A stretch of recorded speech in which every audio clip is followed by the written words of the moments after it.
Table that I was telling you about that I put together, like I said, I call it the periodic end tables because it's just the ends of the periodic table. The first two columns, and then the last one, 6 of them. Frankly, you can get through a good deal of organic chemistry with just the information that's on that periodic table. Okay. The periodic table gives us an idea of the placement of the elements that are important to us in organic chemistry, as to allow us to make some rough predictions of electronegativity. Okay, so just by looking at this, we should be able to say, okay, well, I was going to look at sodium fluoride. I know that sodium is all the way on the left-hand side, so it's not electronegative. Fluorine is electronegative, so chances are sodium is going to give up an electron to fluorine. But if I look at this and I say, oh, what about a carbon-oxygen bond? Well, oxygen is going to be more electronegative than carbon, so I would expect that the electrons would be pulled from carbon, but carbon's not all the way on the left-hand side of the periodic table. So I wouldn't expect carbon to willingly give up all of its electrons. Okay. Does that make sense? Okay, so you can start making some predictions. Okay, there's another point here that we're going to get into a little bit later on, and that is that with increasing electronegativity, okay, we see a decrease in size going up the periodic table and a decrease in size going across the periodic table. Okay, and this turns out to be a very important trend as well.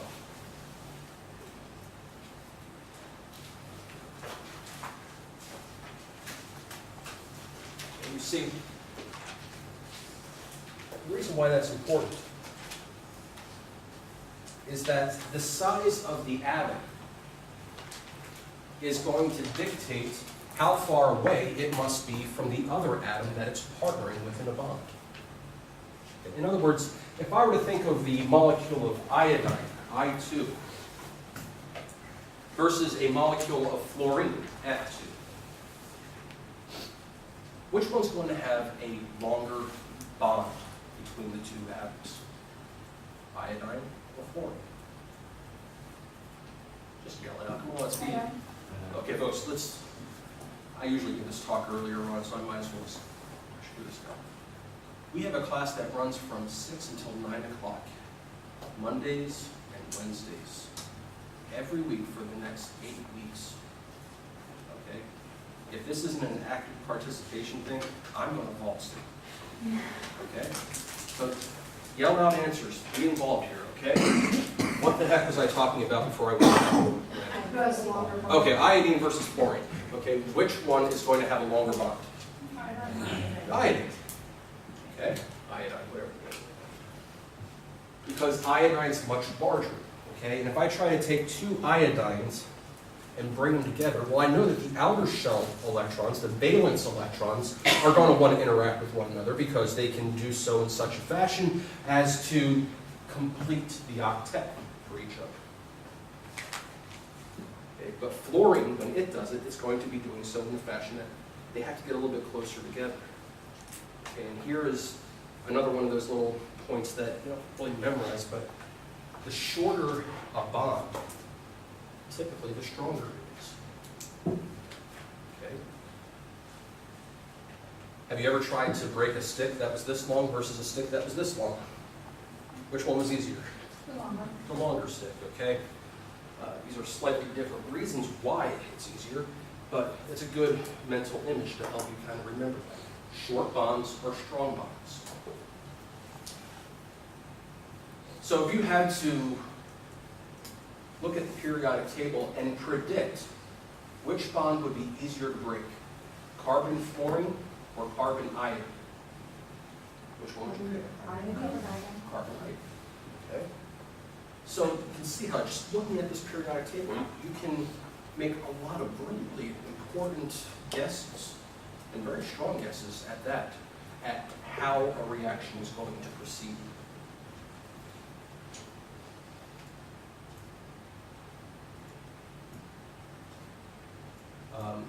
Should I put that on Blackboard or something?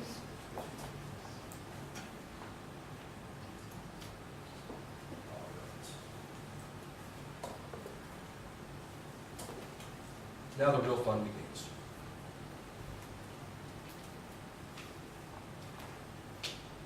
Let's say I told you that I have a chemical compound that has this as its formula. Okay.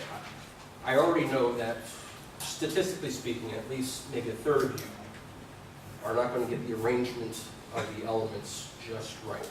So I'll give you this because there's no reason why you should know exactly how they'll arrange. Okay, I'll tell you that the carbon and hydrogen are associated with one another. Carbon and oxygen are associated with one another. Now, how do we draw the rest of this Lewis structure? What's the first thing we need to identify? We need to know how many valence electrons that we're working with here. Okay, so let's do that calculation real quick. What's hydrogen bringing to the table? One. Carbon? 4. Oxygen? 6 times 2. 12. All right, so we're talking about 17 electrons, except for one thing. There's a negative charge. You subtract the charge, which means if you subtract a minus, you're adding 1. Okay? So this is 17. This is actually, we're looking at 18 electrons altogether in this system. Did I do that wrong? 12 plus 7? 12 plus 5.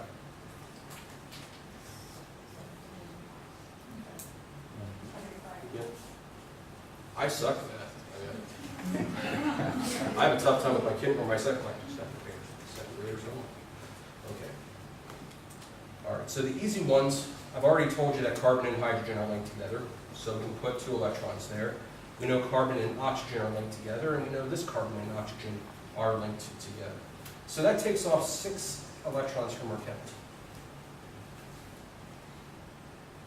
Now we're down to 12. Can I put anything else on hydrogen? No, hydrogen stuff. Okay. Can I put any more on carbon? Yeah, carbon could hold 2 more electrons. Let's just do that for now. Let's give carbon 2 electrons. And that brings our count down to 10. And I think we all agree that oxygen's probably not happy here with just 2 electrons each, so let's go add 1, 2 to each one. And that brings us down to 8. Let's add another 2 to each one of the oxygens. That brings us down to 6. Okay. Did I do something here? You forgot to double up on the one. Bring it down to 4.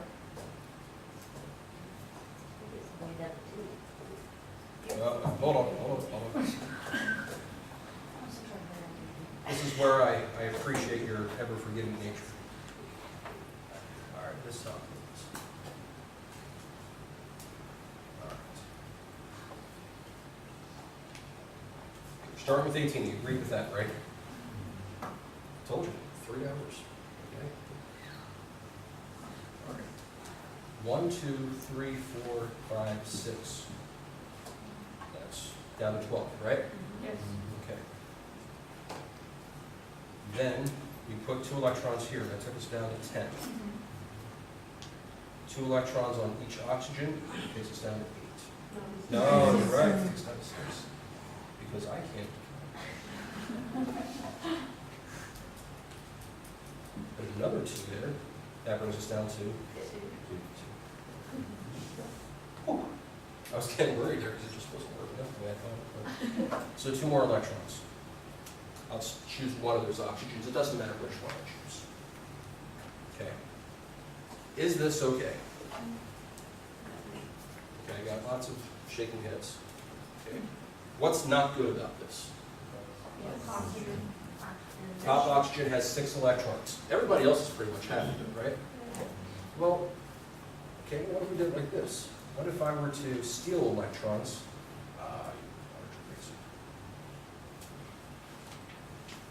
What if I took those 2 electrons and I gave them to oxygen?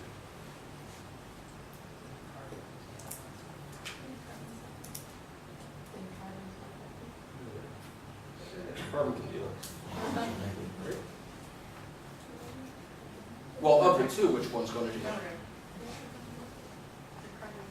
Carbon will be happier. Carbon will be happy with the positive charge that oxygen will be. How do you justify that? Electronegativities. All right, so what are my options here? Share. The oven line, carbon, both the carbon and oxygen will have a double. Okay, so you're proposing a multiple bond, which is unprecedented in this course at this point, right? Yes. Okay, so how do we envision it? Well, we say, all right, well, what if we took these two electrons and shared them between oxygen and carbon? That's a very good idea, and it is the way to fix this. But before we do that, I want you to try to compute the formal charges on each atom of this molecule.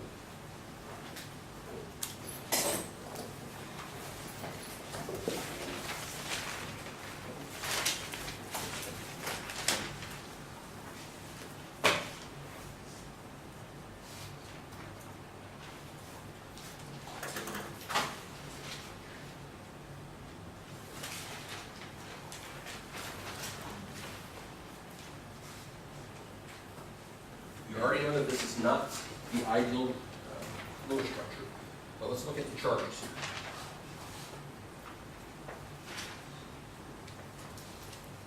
Okay, hydrogen is going to bring how many electrons to the table? One. One. Carbon? Or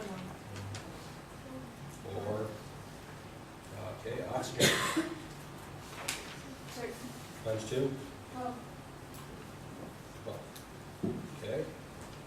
And then the charge is -1. So overall, we already did this math. We have 18 valence electrons. Okay.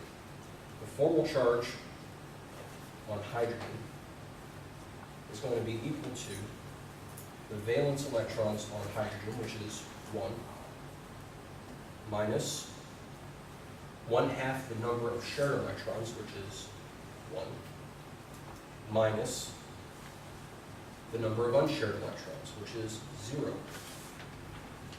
And in total, we wind up with 0. No charge on the hydrogen. How about the carbon?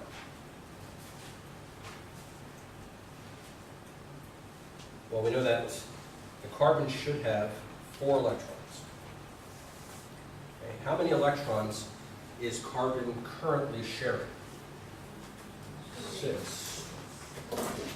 2, 3, 4, 5, 6. Now be careful with the string electrons here.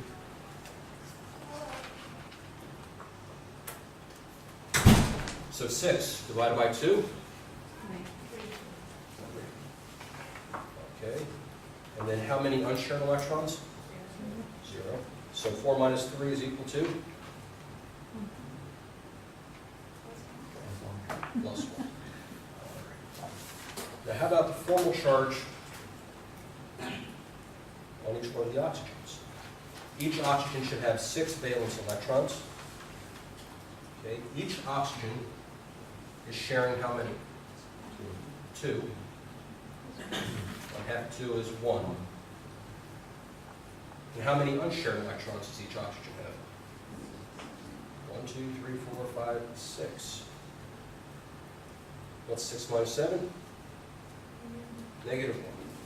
So if I were to try to show this graphically on the actual Lewis structure, I would see that my carbon is positively charged, and each one of my oxygens is negative. Can you put the addition symbols in the brackets instead of negative signs? Because it's not 1 minus 0, 3 minus 0, it's Thank you. Right. Otherwise, we would have had a pretty big problem. Thank you.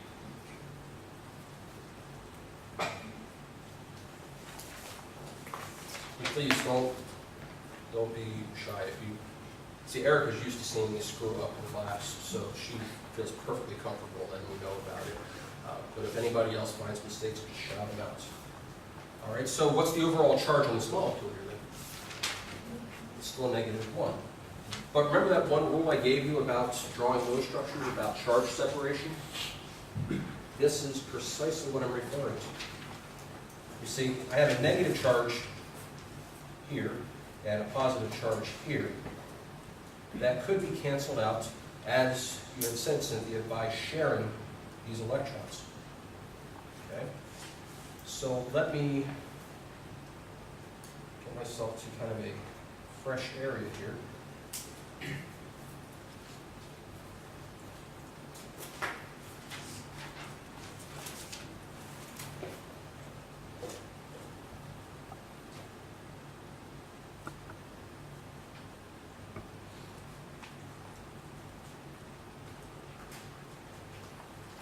Okay.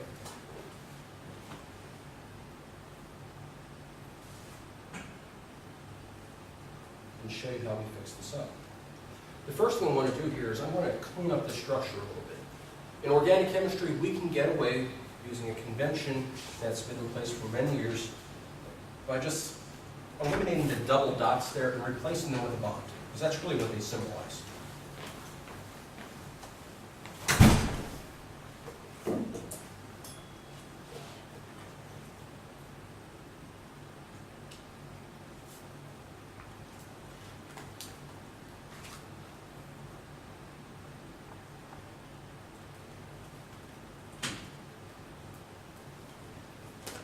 Okay? Now, to show, formally, this is just a convention for us, to show that the electrons are being shared, what we do is we draw an arrow. But this time we're showing the motion of 2 electrons. So this time we use a double-headed arrow. Okay, and whenever we're drawing electron motion, we always go from where the electrons are to where they're going to be. I know that sounds silly, but countless times on exams I've seen students do it the other way around. Okay. Okay, so if I draw it like that,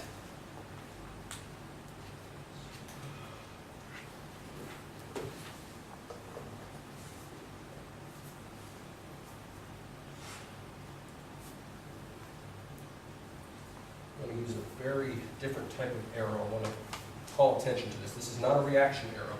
This is not an equilibrium arrow. This is called a resonance arrow.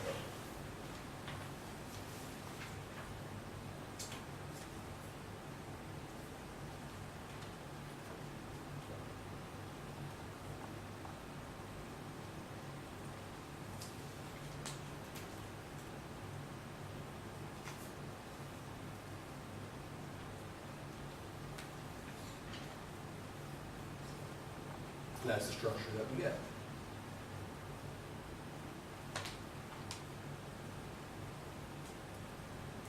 Now, here's where it gets metaphysical almost. What if I hadn't chosen that particular oxygen to take the electrons from? What if instead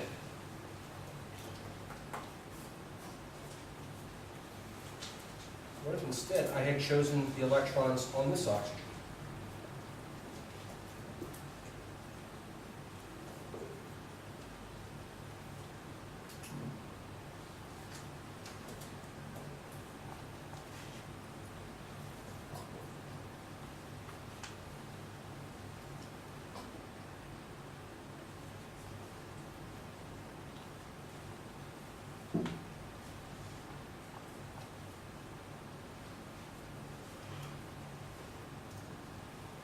Which one's right?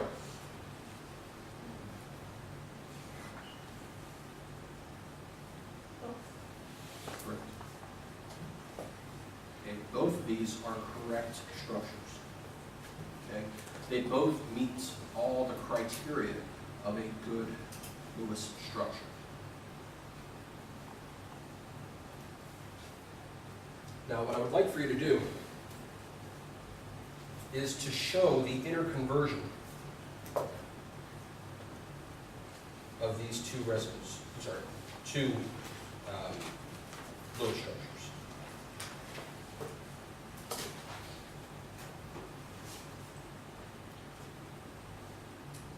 Does anybody feel that they can draw the arrows that would show the electrons moving around to go from one to the other? This is what we're going to be starting to work towards. Okay, what we're going to do here is we're going to show the electrons starting from where they are to where they're not. You can imagine the electrons folding down to form the first double bond, and then the electrons folding up to break the other double bond.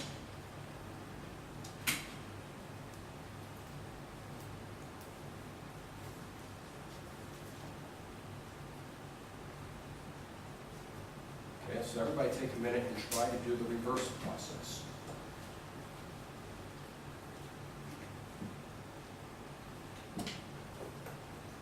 To go right back to the original form. What arrows would you have to draw to this molecule here to get to this molecule over here? You try it on your own, and I will give it a shot up here.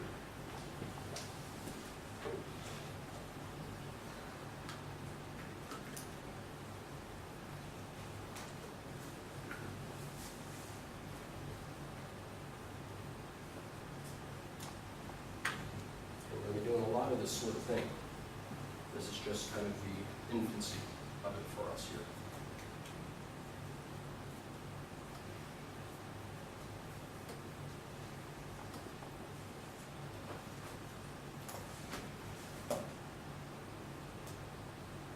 Did everybody get that?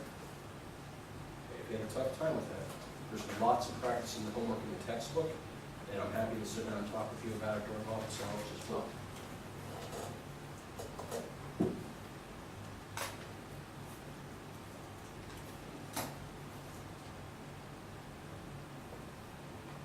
But then the question becomes, they both can't be right. Negative charge can't be on two atoms at the same time, right? Something can't be in two places at the same time. Now, anybody here from the East Coast or West Coast? Really? Nobody here. Okay, has everybody seen the Atlantic Ocean or Pacific Ocean? All right, start good. All right. For those of you who have seen the Great Lakes, I know I was told that they're just like big oceans. They're not. Because they don't have waves. It's the most unsettling feeling for a person who went to the Jersey Shore every single summer for his entire life to come out and look at this massive body of water that didn't end, yet had these little lapping waves that were doing not much pain. But if you were to go to a beach and look at the waves that are rolling into the shore, you'd see these long lines, these big breakers, right? Where is the wave? Can you locate any one point where the wave is? Could you locate that wave using GPS coordinates for a single point? No. Okay? It's kind of all-encompassing. It's that entire wave. It's wherever that wave is, that's where it is. And it's the same way with electrons here. You see, these electrons, the way I've drawn this, is let me put it this way. We're not smart enough. I'm not saying we as in we in this class. We as human beings are not smart enough to really wrap our brains around why it is that electrons behave the way that they truly do. Okay? We make these drawings here, you know, these cute little Lewis structures, because our feeble minds cannot handle what's really happening inside of a molecule. Okay? The best that we can do without hurting ourselves is to say, we can rationalize negative charge here, okay? And we can rationalize a negative charge here. But in fact, that negative charge is actually being spread out. Okay?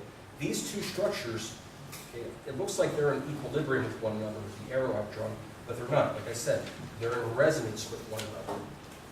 They are equal to one another. Okay? Equal, yet somehow different. To the point where if I were to truly show a representation of what this molecule is, I would have to do something very bizarre.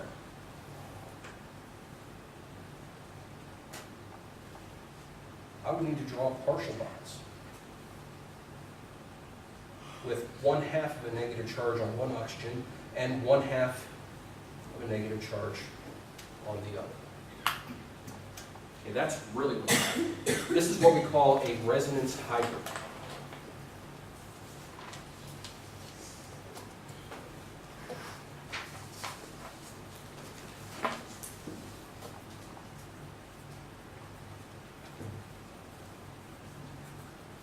Okay, and this is very valuable to understanding the reactivity of a molecule like this. You see, if I were to take those two oxygens there, and if I could find some type of like a subatomic Sharpie pen and put a mark on one of those oxygens and say, this is oxygen A, and this over here is oxygen B. If I could do that, and then throw this into solution with something that's positively charged, what I'll find is that that positively charged thing will equally bind to the one oxygen as it would the other.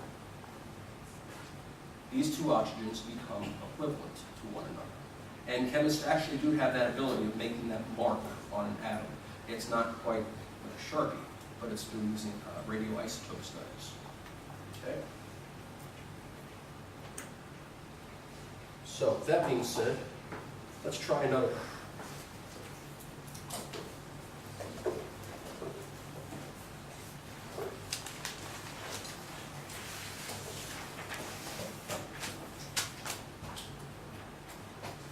What if I gave you this arrangement of atoms,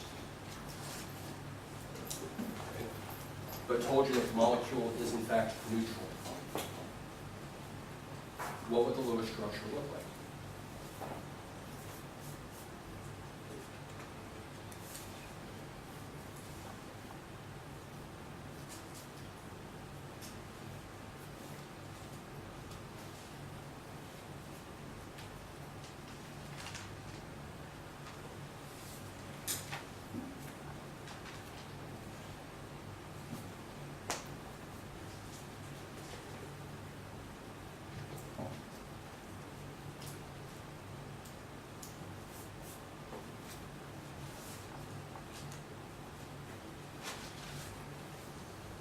Okay, feel free to use the line representations for bonds, especially on exams. I tend to see little red dots for about a week after grading.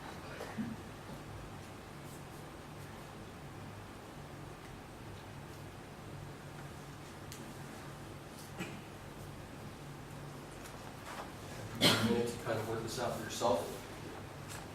Feel free to look up whenever you're done.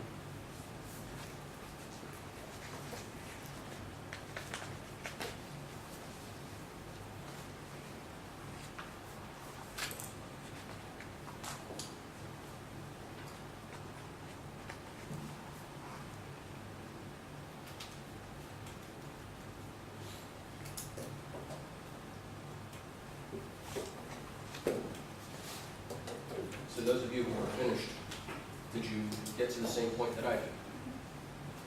Okay, would everybody agree that this is probably the best Lewis structure that we could draw for this molecule? Okay. Now what I'm going to ask you to do is to draw another Lewis structure. But this time, I want you to draw a Lewis structure for a molecule just like that, except a Lewis structure that may not be quite as stable, not as happy.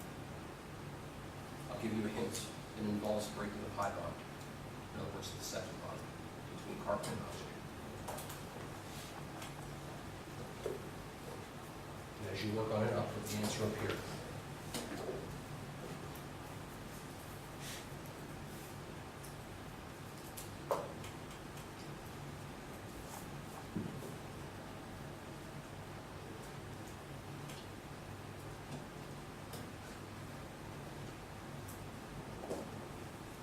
this is going to involve you calculating partial charges and all that good stuff. I'm sorry, formal charges, not partial charges.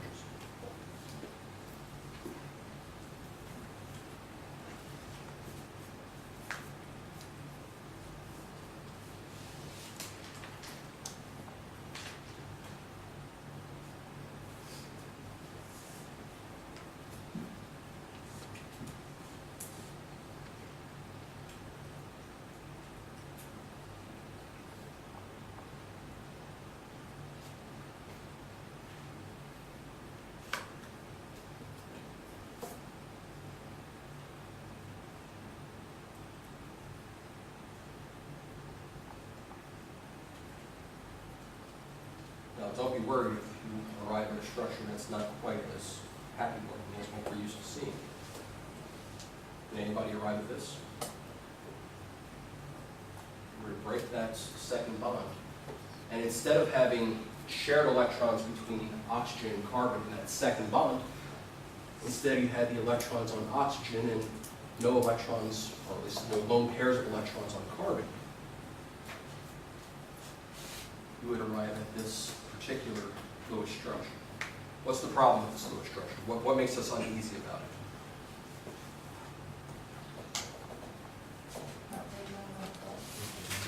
Okay, carbon doesn't have an octet. Okay, what else? Charges. Okay, we have charge separation. Okay, that's a bad thing.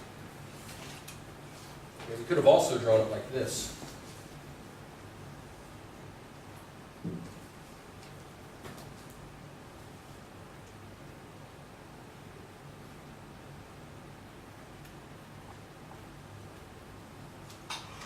I think we would all agree that that's just wrong, right? Well, why would we give carbon extra electrons and leave oxygen with a positive charge when oxygen is more electronegative, right? That's the way we need to be looking at these things. So we're just going to write out say that this is making us nauseous.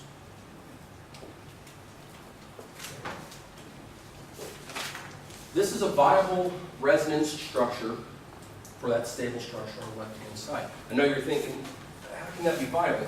We have these rules for Lewis structures that say they do not. Those rules are there to help you come up with the most stable Lewis structure, not the only Lewis structure. Okay? If you can draw a Lewis structure without breaking any rules, in other words, having hydrogen triple bound to another hydrogen or something crazy like that, if you can draw that particular structure, that is actually contributing to the resonance hybrid for that molecule. Now, of these two resonance structures, which one's more stable? Left or right? Left. Left. So this is more stable.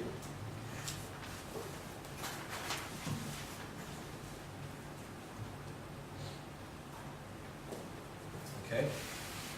Even though this is less stable,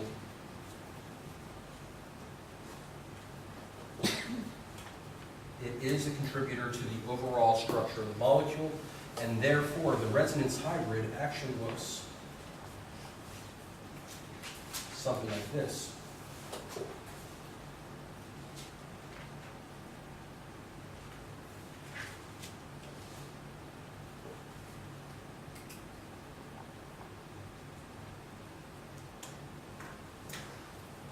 Okay, I still very much draw a stable double bond between carbon and oxygen there. There's no dashed lines or anything like that.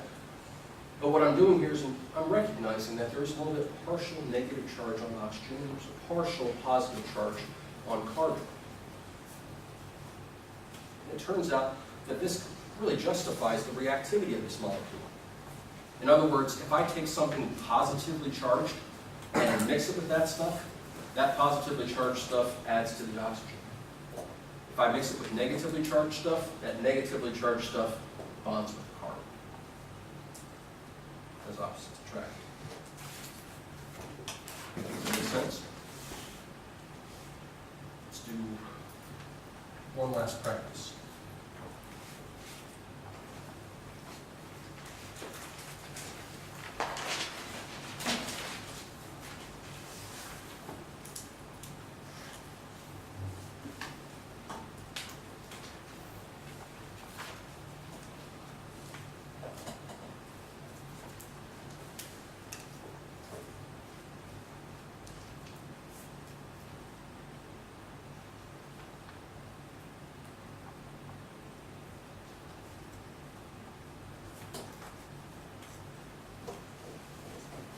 this time, I urge you to work with the person sitting next to you at your desk. So there's two people at each desk.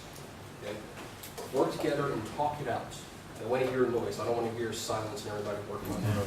Explain it to one another, even if the other person already knows what the heck they're doing. Can I talk a little bit?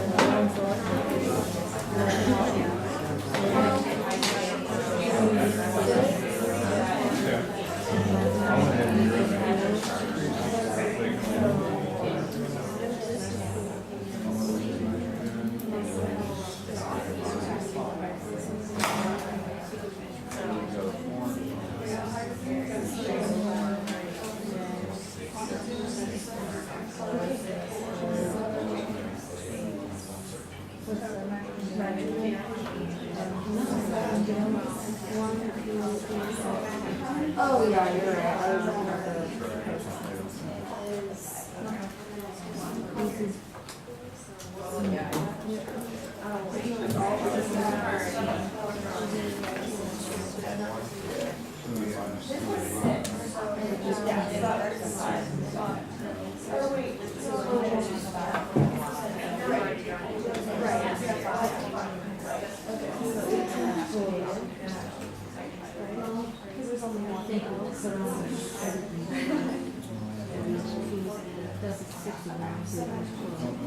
and it only moves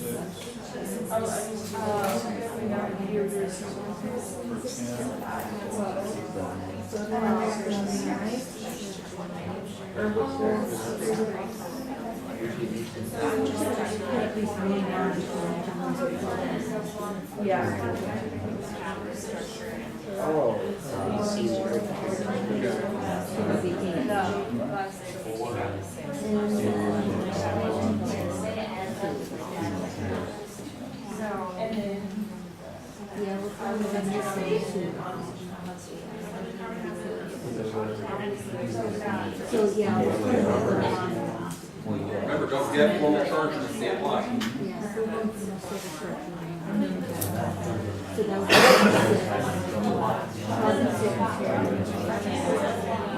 so it just means you put 2 in the nitrogen. Everybody here doing okay? Any questions? Sorry, where did we? About over here. Any questions? Okay, so you listened to report 6 on the nitrogen, and you were saying add 2 more to make it stable. Yeah. Okay. And then you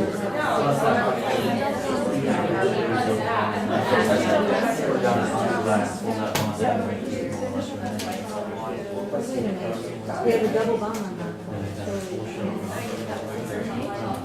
oh yeah, but that would make it possible. I might have miscounted. It's double checked on the bond. Yeah.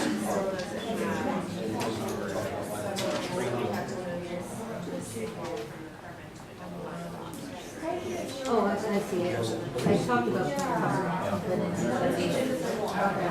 because, you know, I thought it was okay. And then all of a sudden, it was okay. Right. So, well then, so with Like that, you don't have to do so would just make the oxygen negative? Why? So just, I guess I was just thinking, use the valence electrons, and then it would be, like, it's, I always think, so we just have 8, no matter what. Yeah, I wrote it down.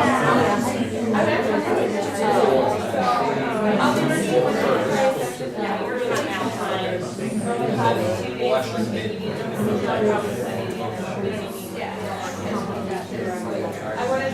how are you guys doing?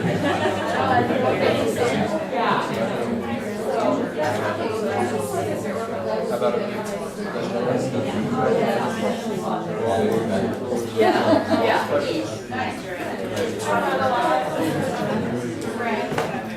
How are we doing back here, folks? Yeah. Okay. Are you both not sure?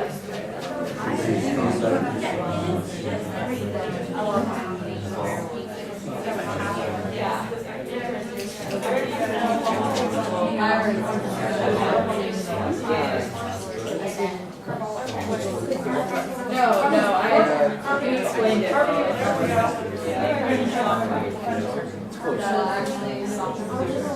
I'm just like slower, like I understand it, but. How's it going back here? Great.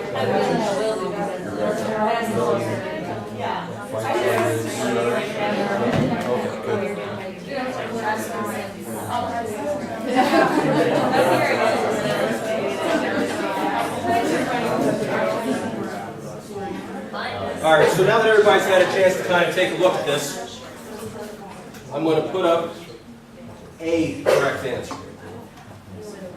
First off, how many electrons am I working with? It's 18 electrons? All right. First step, where do we try to put electrons at? What's that? Hydrogens here, so 1, 2, 3, 4, 5, and 6. Okay, we know we need a bond here, so 7, 8, we need a bond here, 9, and 10. So that accounts for 10 of our electrons, taking us down to 8. I'm assuming I can count this time. Okay, good, thank you. Now, the question becomes, where do the other 8 go? Well, where is this molecule least happy right now? Okay, oxygen that just looks ugly right there, doesn't it? Yeah. So let's give oxygen, let's just give it 2 electrons for now. That still looks ugly. Give it another 2. This is down to 4 electrons. So we still have 4 electrons to play with here.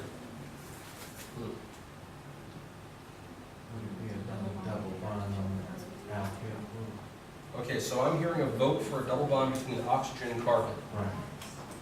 Okay, that knocks us down to 2 electrons. Where do the last 2 go? Nitrogen. Okay, and if I were to redraw this using the line conventions to kind of clean it up, I should get something that looks like this.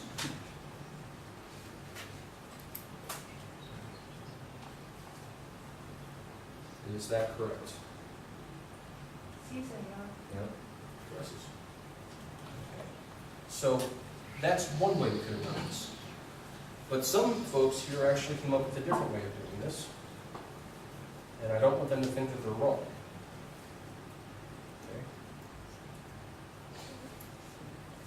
Okay. Another approach would look like this. Okay. I know I need to put electrons here, here, here, here, here, and here. Correct? 2, 4, 6, 8, 10 electrons. We're down to 8 electrons. Okay. What if instead of putting the double bond between carbon and oxygen, what if we put it between carbon and nitrogen? Okay, that's going to knock us down to 6 electrons. All right. Carbon sees 1, 2, 3, 4, 5, 6, 7, 8. Carbon's got an octet. Yay. Right? And the people rejoiced. Nitrogen. 1, 2, 3, 4, 5, 6, 7, 8. Nitrogen has its octet. Hydrogen has, well, each hydrogen has its own duet here.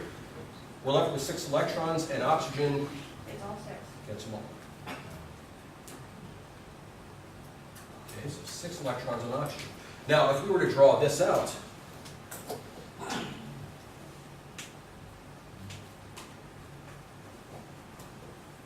we would get something that looks like this, except I haven't put charges in. What's that? Well, careful, what do you mean it doesn't work?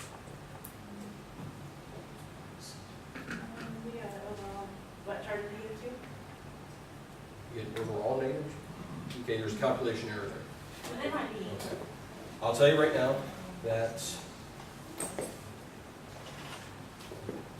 this oxygen is negatively charged, and this nitrogen is positively charged. Okay, if you don't believe me, go through the calculations yourself. Okay, these are what they should be. So which one is right?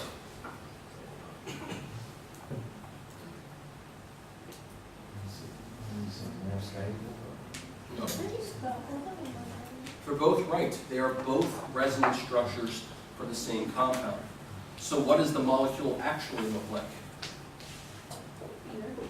Not either. Both.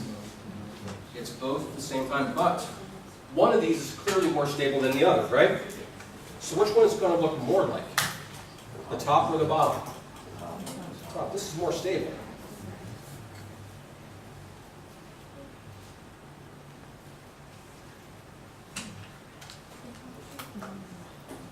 But it turns out that the bottom resonance structure is such a powerful contributor to the overall structure of this molecule that it turns out that that double bond between carbon and nitrogen lends itself to a rigidity of that particular molecule. These types of molecules can be found throughout our bodies, okay, in the form of amino acids, which in turn make up proteins. Were it not for the inflexibility of that bond between carbon and nitrogen due to that resonance structure, we would all be dead right now. Well, not really dead, we would never exist. The structure of proteins depends on that rigidity due to that resonance structure. Okay, so it's absolutely crucial. All right. The last thing that I want to get to today is talk about carbon a little bit.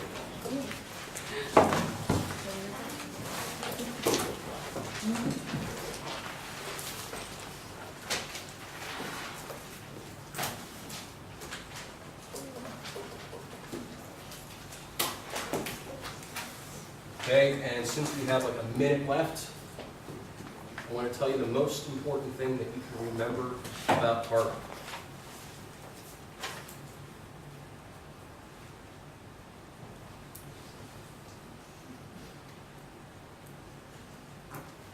Carbon wants to form 4 bonds. Okay? We'll go through lots of different examples as we proceed through this summer session here. There will be examples of 3 bonds sometimes, maybe even examples of 2 bonds. Never, ever, ever 5. Never draw 5 or more bonds to carbon.